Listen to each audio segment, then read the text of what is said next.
One of the problems you might have encountered with the new modern table control in Power Apps is an issue with the list items refreshing. Today I'll show you a simple fix you can implement in seconds to have your modern tables refreshing properly.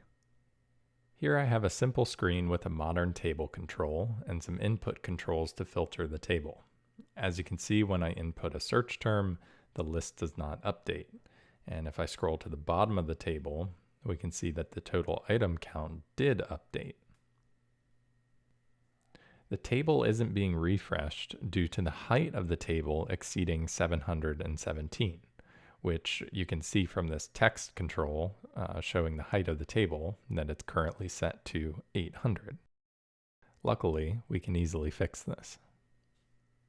If we hop over to the studio, we can see our simple screen and the table control. Selecting the table control, we can navigate to the height property, and then the formula we'll put in the height property is to check if the height of the table's parent container is greater than 717, then the table's height should be forced to 717. That's the maximum amount that it can go to before the refresh issue starts to happen. If it's less than that, then we want the table to stretch to the parent container's height, and that'll keep our application responsive.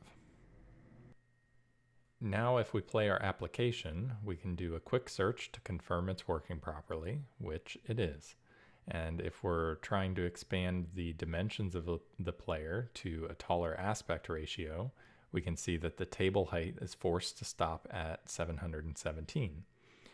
If we shrink the height of the player, then we can see it will adjust to the parent container's height if that parent container's height is below 717. And that's all there is to it. If you found this video helpful, please give it a like and subscribe for future Power Apps tips and tricks.